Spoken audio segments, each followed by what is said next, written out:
बिस्मिल्लाहिर्रहमानिर्रहीम। जी, first year mathematics है। आज हमारा चैप्टर नंबर 2 से आर्टिकल नंबर 2.12 है। ठीक है, अबाउट द बाइनरी ऑपरेशंस। अब जो हम पीछे पढ़ के आए हैं उनसे हमारा टोटली जो है ना डिफरेंट थोड़ी सी हम बात करेंगे। डिफरेंट बात किस तरह से आएगी कि ये बेसिकली रिलेट ही करेगा, ठीक है, लेकिन इसको अब हम एक ऑपरेशन का नाम देते हैं। ठीक है, ये एक रिलेशन ही है लेकिन ये एक स्पेशल टाइप का रिलेशन आ जाता है। तो स्पेशल टाइप का रिलेशन है। अब यहाँ से हमारा एक वाइड सब्जेक्ट जो है ना, एक बड़ा वसी एक आप कह सकते हैं कि सब्जेक्ट हमारा सेपरेट होता है। यहाँ से आप उसका थोड़ा सा इंट्रोडक्शन पढ़ेंगे, देन कुछ उसकी आप जनरल फॉर्म जो है बीएससी के अंदर पढ़ेंगे, एंड देन आप एमएससी के अंदर उसको जो है ना रीड आउट करते हैं। ठीक है, बाइनरी ऑपरेशन आपके पास क्या होता है? बाइनरी बाइनरी वर्ड आपका निकलता है टू से। ठीक है, दो चीजों के बारे में। बाइनरी ऑपरेशन का मतलब क्या होगा कि ये दो इसके अंदर इनपुट दी जाएंगी और वो ऑपरेट किए जाएंगे और आपके पास क्या कहलाया जाएगा, आपको कोई भी एक सिंगल आंसर आएगा। ठीक है, सो सच अ फंक्शन, एक ऐसा फंक्शन आपके पास डिस्क्राइब किया जाए, उसको मैं अस्टेरिक का नाम दे रही हूँ। अस्टेरिक, लेट अस सपोज मैंने एक सेट लिया हुआ है जो कि नॉन एम्प्टी है, A B non empty set, then आप function asterisk from A cross A to A. ठीक है, आप इस तरह से ले लें, ए क्रॉस ए से वो ए पर ही मैप होता है। यानी ए क्रॉस ए का आपको क्या मतलब पता है कि कार्टेशियन प्रोडक्ट डिफाइन किया गया है। और कार्टेशियन प्रोडक्ट के अंदर आपके पास क्या होते हैं? ऑर्डर्ड पेयर्स फॉर्म होती है, एक्स कामा वाई फॉर्म होती है। उस एक्स कामा वाई फॉर्म के जब आपके पास एलिमेंट्स आएंगे वो ऑपरेट होंगे, वो किसके रिलेशन की रिस्पेक्ट से होंगे, वो ऑपरेशन डिफाइन किया जाएगा, that is a binary operation. ठीक है, उस बाइनरी ऑपरेशन के अंदर अगर आप उनको एसोसिएट करते हैं देन आपको एक ऑपरेशन मिलता है। वो ऑपरेशन आपका डिफाइन किया जा सकता है। जैसे अब सबसे पहले आपको पता होना चाहिए, ये आपका था बाइनरी ऑपरेशन के बारे में। सबसे पहले उसने थोड़ा सा डिफाइन किया हुआ यूनरी ऑपरेशन को। यूनरी निकलता है वन से। यूनरी ऑपरेशन का मतलब है सिंगल के बारे में। ठीक है, और ये इंपॉर्टेंट है ऑपरेशन, इसका भी एमसीक्यू बना होता है। उसने कुछ फंक्शन ऑपरेशन सॉरी दिए हुए होते हैं या कुछ उसने एक्सप्रेशन दिए होते हैं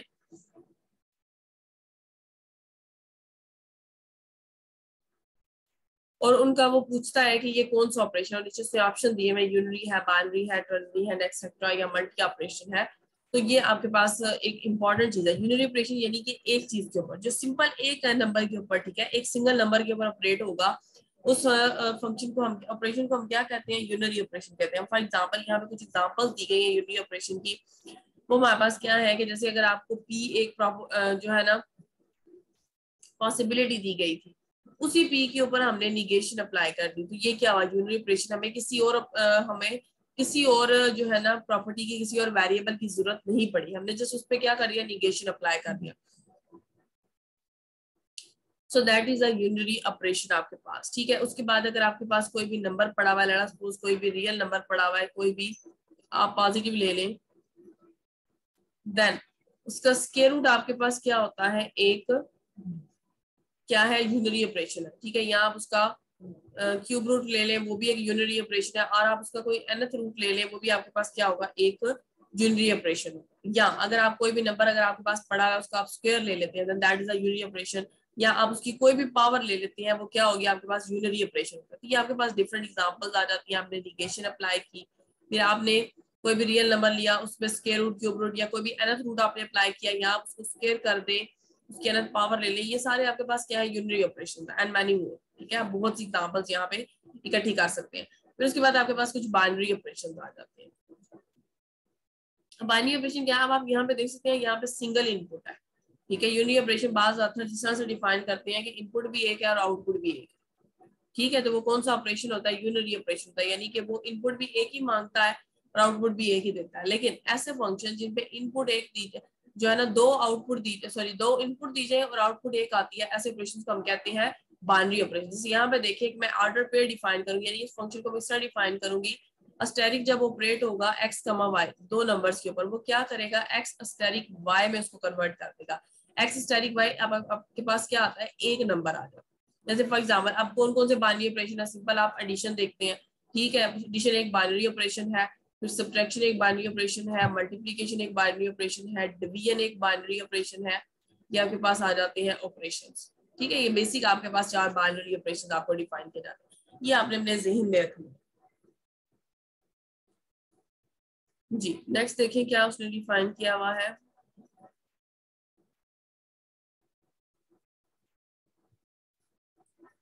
ठीक है, अब बाइनरी ऑपरेशन डिनोटेड एज, यहाँ पे उसने स्टार से डिनोट किया हुआ है। अब किसी भी नंबर से इसको डिनोट कर सकते हैं, स्टैटिक भी ले सकते हैं, स्टार भी इसको पढ़ा जाता है। ये एक क्या होता है, ये किसी भी नॉन एम्प्टी सेट के ऊपर लगता है और ये ऐसा फंक्शन होता है which associate with each order pair elements of G a unique element. ठीक है, आपको क्या मिलेगा, यूनिक एलिमेंट मिलेगा। आपको पता है कि दो नंबर्स का सम भी एक यूनिक नंबर आपको प्रोवाइड किया जाता है, denoted at this A static B of जी।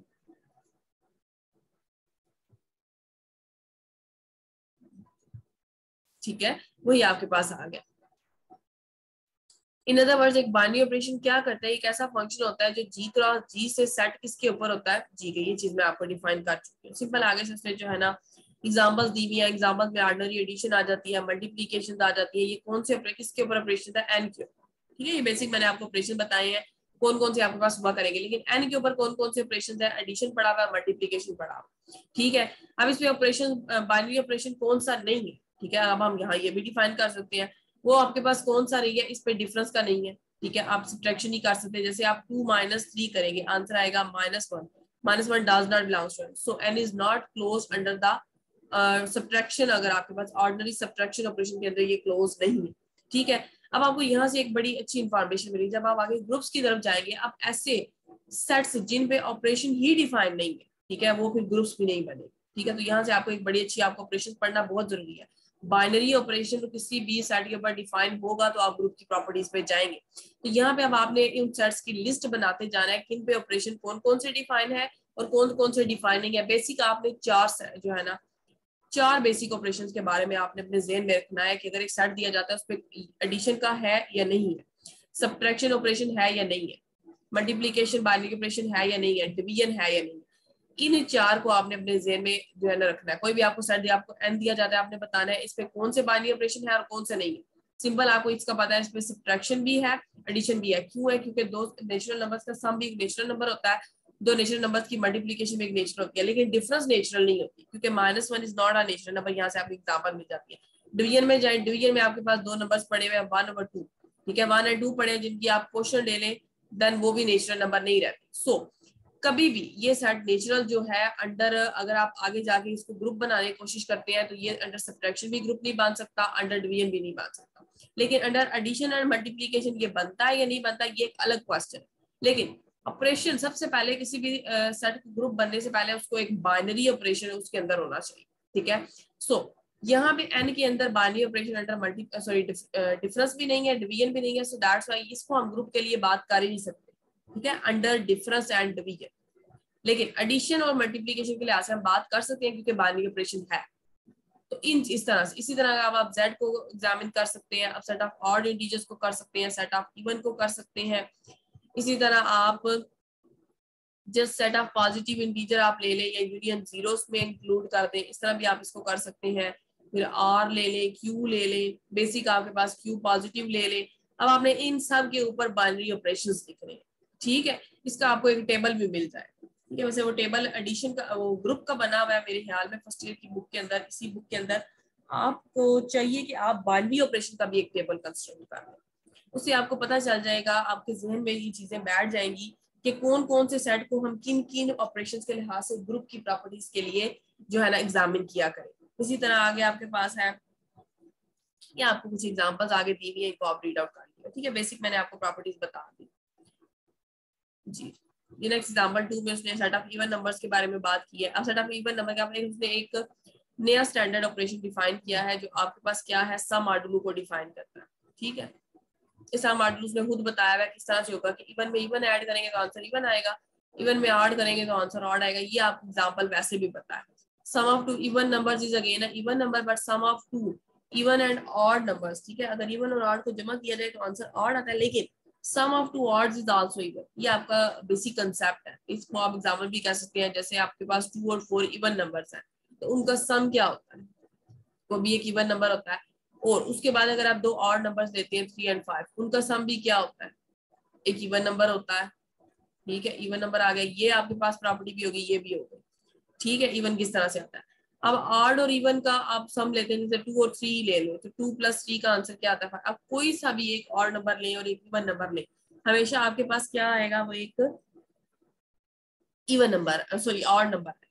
ऐसा क्यों होता है, अगर मैं आपको उसको जनरल में थोड़ा डिफाइन कर दूं, आप थोड़ा इस चीज से फेमिलियर है। फर्स्ट ईयर के स्टूडेंट के लिए ये जनरल फॉर्म थोड़ी सी डिफिकल्ट होगी, लेकिन आप लोग के हायर लेवल के स्टूडेंट्स हैं और आप इसको रिवाइज कर रहे हैं, तो आपको पता होना चाहिए किसी भी इवन नंबर को लिखने का मेथड क्या होता है। जनरल फॉर्म 2n होता है, और ऑड नंबर को हम क्या लिखते हैं, 2n + 1 लिखते हैं। सो अब आप देखिए, दो इवन नंबर्स को जब मैं ऐड करती हूँ, 2n1 + 2n2 करें, तो 2 टाइम्स n1 + n2 नहीं आ जाएगा ये। तो ये देखें, 2 टाइम्स सम इंटीजर, कोई भी वैल्यू आ जाए, वो हमेशा क्या होती है, इवन नंबर होती है। तो यहाँ से आप जनरल भी इसको प्रूव कर सकते हैं। उसी तरह 2n + 1, दो ऑड नंबर्स को करें, 2n + 1 + 2n2 + 2, सॉरी 1 = 2। अब यहाँ से इन दो वैल्यूज को देखें और इसको देखें, ये हमारे पास क्या लिखा हुआ है, 2 × n1 + n2, ये तो हो गया इवन, +2 आ जाएगा। अगेन इसको मैं क्या लिख सकती हूँ, 2 × n1 + n2 + 1।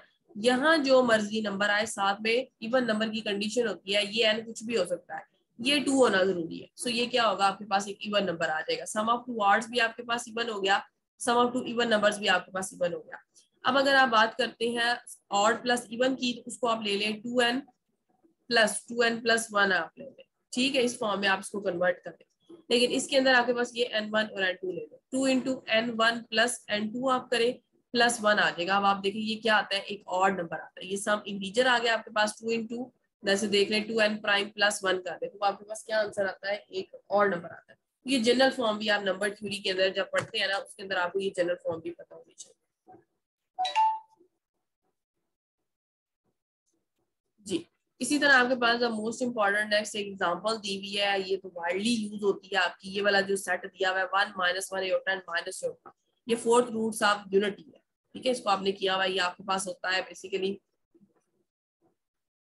4 roots of unity आपके पास आ रहे होते हैं, आप इनको डिफाइन करते हैं, ये x4 = 1 इक्वेशन के सॉल्यूशंस आते हैं आपके पास। ठीक है, 4 रूट्स ऑफ यूनिटी को इस तरह से पढ़ा जाता है, और इसका आपको सारा प्रोडक्ट प्रोसीजर भी पता है। इसके अंदर आयोटा क्या है, √-1 है,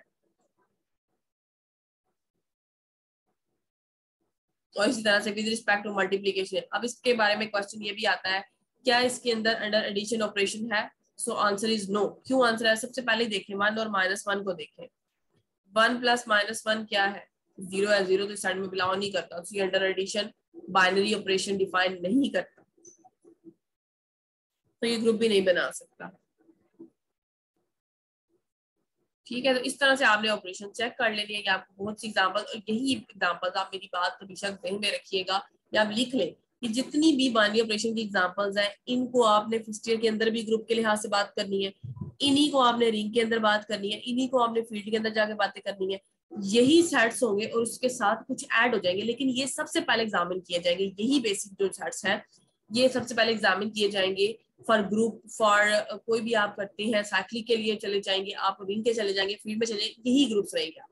फिर आगे आपके पास ये क्यूब रूट्स ऑफ यूनिटी आ जाते हैं, ये भी उसी तरह से आपके पास हो जाएंगे, इसने वही डिफाइन किया। 4 रूट्स ऑफ यूनिटी आपके पास, ये अंडर मल्टीप्लीकेशन आपके पास क्यूब रूट्स ऑफ यूनिटी आ जाते हैं, ये भी आपके पास इन्वॉल्व हो जाएंगे। यही सारे बार बार आपके यूज होंगे।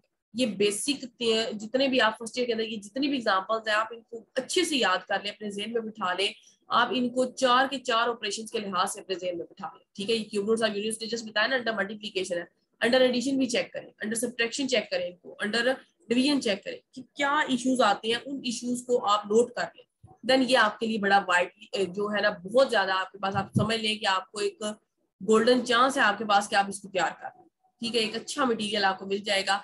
आपको जब एमएससी के जब मैं ग्रुप थ्योरी पे ले जाऊंगी, देन आप वहां पे भी आपको ये चीजें सारी याद आएंगी, आपको ये मेरी सारी बातें याद आएंगी कि हमने वहां पे इन चीजों को डिस्कस किया था, और उन्हीं को लेके हम यहाँ पे एग्जाम्पल्स थे।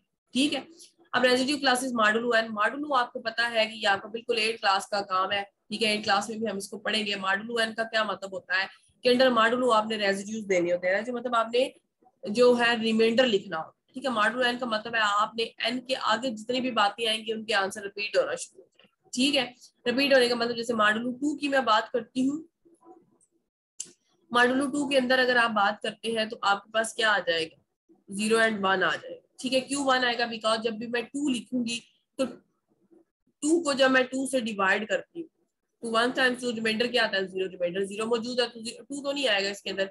इसी तरह जब आप मॉडुलो n बात करते हैं जिसको हम ZN लिखते हैं, ये आपके पास Z2 होता है।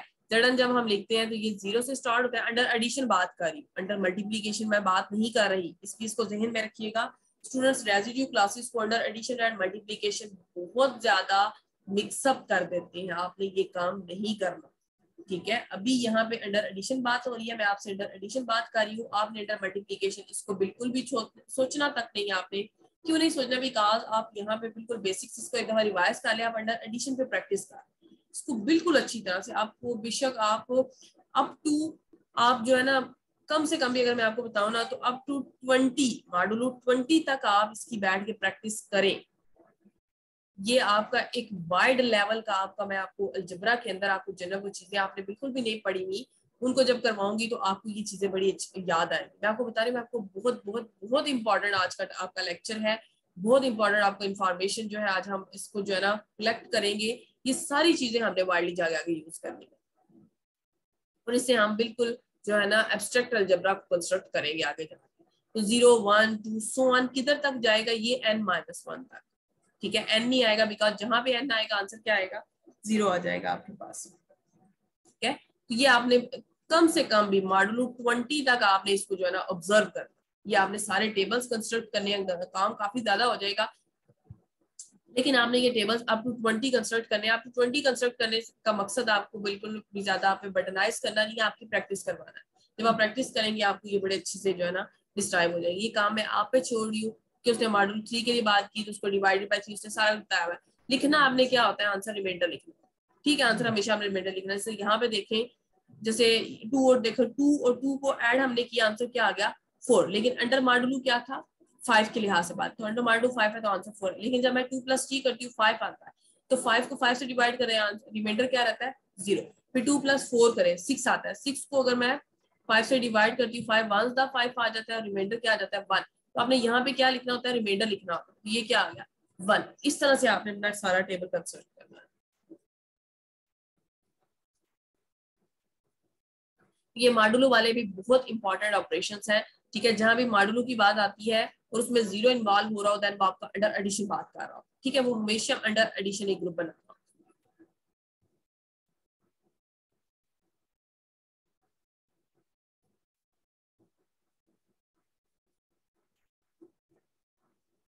जी इसी तरह से ये आपकी क्लासेस आ जाती हैं। ये जहाँ भी उसने वो इंफॉर्मेशन मल्टीप्लीकेशन के लिए दे दिया, लेकिन आज का काम मैंने आपको क्या दिया है, एडिशन का दिया। नेक्स्ट आपके पास प्रॉपर्टीज आ गई है बाइनरी ऑपरेशंस की। बाइनरी ऑपरेशन की प्रॉपर्टीज क्या है, ये आप इससे बड़े अच्छे से फेमिलियर हैं, ठीक है। हम इनको अब पढ़ रहे हैं तो हम इनको रिवाइज कर लेते हैं। रिवाइज करने में क्या है, आपको पता है कोई भी एक नॉन एम्प्टी सेट दिया जाएगा, उस पर एक बाइनरी ऑपरेशन दिया, अब अगर वो बाइनरी ऑपरेशन दिया गया सबसे पहले वो क्या होगा, कम्यूटेटिव होगा। क्या ऐसा नहीं होता कि आप ए स्टेरिक बी निकालें तो क्या वो इक्वल नहीं होता बी स्टेरिक ए के, ऐसा होता है ना। सो दैट्स व्हाई आपके पास कम्यूटेटिविटी प्रॉपर्टी को सेटिस्फाई कर। जी नेक्स्ट प्रॉपर्टी देखें, फिर ये आपके पास हमेशा अगर ये एक बाइनरी ऑपरेशन है, ये आपके पास एसोसिएटिविटी प्रॉपर्टी को भी सेटिस्फाई करेगा। अगर ये एक बाइनरी ऑपरेशन है, ठीक है, यहाँ बाइनरी ऑपरेशन की बात करें, ये एसोसिएटिविटी को भी सेटिस्फाई करेगा कि आप बी स्टेरिक सी पहले फाइंड कर लें फिर ए स्टेरिक करें,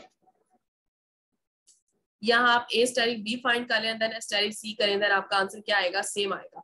फिर उसके बाद इसके अंदर आपके बाइनरी ऑपरेशन अगर आ गया, उसके अंदर एक आइडेंटिटी एलिमेंट जरूर होगा। वो आइडेंटिटी एलिमेंट क्या होगा, एक ऐसा एलिमेंट होता है जिसको आप फ्रॉम आइदर साइड किसी भी एलिमेंट के साथ ऑपरेट करें, आंसर हमेशा क्या आता है ए। हर सेट जिसके अंदर अगर एक बाइनरी ऑपरेशन पड़ा हुआ है उसके अंदर एक आइडेंटिटी एलिमेंट भी आपको मिल जाएगा, ठीक है। ये उसके अंदर प्रॉपर्टी होती है। फिर उसके बाद उसके अंदर इनवर्स एलिमेंट भी एग्जिस्ट, जब आइडेंटिटी आ गया तो इनवर्स भी आएगा। अब आपने एक चीज भी याद रखनी है, ये जो 4 प्रॉपर्टीज होती हैं इनमें बाकी तरतीब ऊपर नीचे हो सकती है लेकिन ये सीक्वेंस नहीं बदल सकता, ठीक है। अगर किसी सेट के अंदर आइडेंटिटी एलिमेंट होगा तो इनवर्स होगा, अदरवाइज अगर किसी सेट के अंदर आइडेंटिटी एलिमेंट ही नहीं है तो उसका इनवर्स के बारे में आप बातें नहीं करेंगे, ठीक है। उसको इनवर्स के लिए माफी दे देंगे, ठीक है। आपने सबसे पहले कोई सेट अगर आपको दिया हुआ है नॉन एम्प्टी, उस पे वो कहता है let us suppose under binary operation addition, ठीक है। ये मैं बाइनरी ऑपरेशन की बात कर रही हूँ, ये मैं ग्रुप्स की बातें नहीं कर रही, ठीक है। स्टूडेंट्स ने बस इन प्रॉपर्टीज को ग्रुप से रिलेट किया होता है, अभी हम ऑपरेशंस की बातें कर रहे हैं बाइनरी ऑपरेशन की। अंडर एडिशन अगर उस पर एक बाइनरी ऑपरेशन डिफाइन किया हुआ है,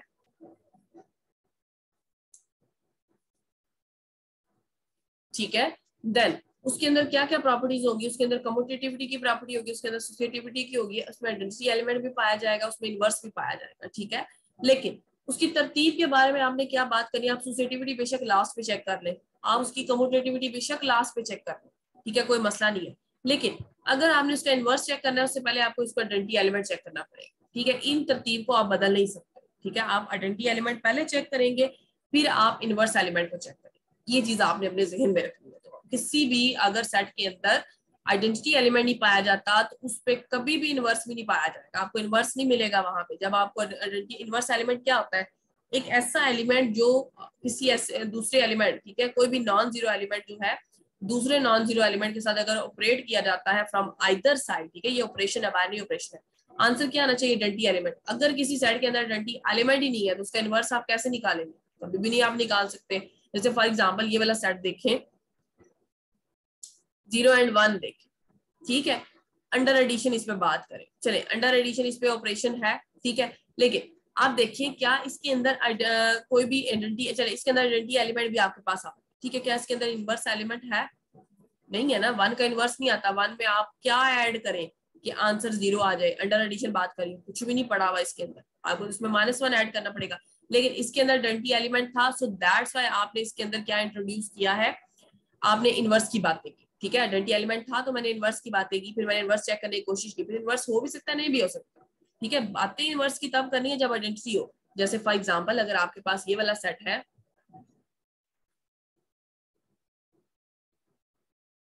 1 एंड -1, ठीक है। अब इसके अंदर अंडर एडिशन देखें, इसके अंदर तो 0 ही बिलोंग नहीं कर रहा है, सपोज मैं इसका नाम दे दूं। जब इसके अंदर 0 बिलोंग ही नहीं कर रहा है, इसके अंदर आइडेंटिटी है ही नहीं, मुझे इसके इनवर्सेस मैं कैसे चेक करूंगी, मुझे कैसे पता चलेगा कि मैं इन दो को ऑपरेट करके आंसर आइडेंटिटी आ रहा है, ठीक है। 1 + -1 अगर मैं करती हूँ आंसर 0 आता है, 0 तो इस सेट में बिलोंग ही नहीं करता। जब उस सेट के अंदर आइडेंटिटी एलिमेंट है ही नहीं तो आप कैसे कह सकते हैं कि उसका इनवर्स है, कभी भी नहीं आप कह सकते। तो इस तरह की बातों को आपने हर सेट के लिहाज से ऑब्जर्व करना है। लेकिन अगर किसी सेट के अंदर बाइनरी ऑपरेशन पाया जाता है देन उसके अंदर ये पॉसिबिलिटीज हो सकती है, ठीक है। जरूरी नहीं है हर सेट इन 4 प्रॉपर्टीज को सेटिस्फाई करे। आपको पता है कि जब कोई भी सेट इन 4 प्रॉपर्टीज को सेटिस्फाई करता है वो एक स्पेशल टाइप का सेट बन जाता है, उसके बारे में भी हम स्टडी करेंगे। लेकिन किसी भी सेट के अंदर अगर बाइनरी ऑपरेशन पाया जाता है तो उसमें ये 4 प्रॉपर्टीज हो सकती है, ठीक है। ऑलवेज सेटिस्फाई नहीं करती, लेकिन ये 4 प्रॉपर्टीज हो सकती हैं जिनमें से ये 2 अपनी तरतीब रखती हैं। आइडेंटिटी होगा तो इनवर्स की बातें होगी, आइडेंटिटी होगा तो इनवर्स एग्जिस्ट कर भी सकता है, नहीं भी कर सकता। आइडेंटिटी पे श्योरिटी ना लगा लीजिएगा कि आइडेंटिटी है तो इनवर्स भी होगा, ऐसा नहीं है। लेकिन इनवर्स की एग्जिस्टेंस के लिए आइडेंटिटी का होना जरूरी है, क्या होप सो आपको ये क्लियर हो गया होगा। रिपीट कर देती हूँ, इनवर्स की एग्जिस्टेंस के लिए आइडेंटिटी जरूरी है। आइडेंटिटी नहीं होगा तो इनवर्स की बातें नहीं करनी है आपने, ठीक है। ये थोड़े से आपके पास नोट लिखे हुए हैं, इन चीजों को आपने देख लेना है, ठीक है। ये यूनिकनेस ऑफ आइडेंटिटी एलिमेंट आपको बताया गया है, ये यूनिकनेस ऑफ इनवर्स है, इस चीज से आप इजीली फैमिलियर हैं, ठीक है। लेफ्ट एंड राइट आइडेंटिटीज की बातें की गई, बहुत छोटी छोटी सी बातें हैं, इसलिए मैं यहाँ पे इनको रिवाइज नहीं कर रही, आप इनको रीड आउट कर लीजिएगा। एग्जाम्पल दी गई है। अब यहाँ पे पूछा गया है कि कौन सा बाइनरी ऑपरेशन है इसके अंदर और कौन सा नहीं, ठीक है। तो बाइनरी ऑपरेशन पोजेस 1 और मोर, आप देखें ना यहाँ पे उसने क्या कहा हुआ है, यहाँ से एक बार जो है ना रिपीट कर दूं, उसने कहा है कि ये आपके पास जो प्रॉपर्टी होती है बाइनरी ऑपरेशन अगर दिया हो, इनमें से 1 भी कर सकता है, मोर भी कर सकता है, यानी किसी के अंदर ये 4 प्रॉपर्टी में से हो सकती है, ठीक है।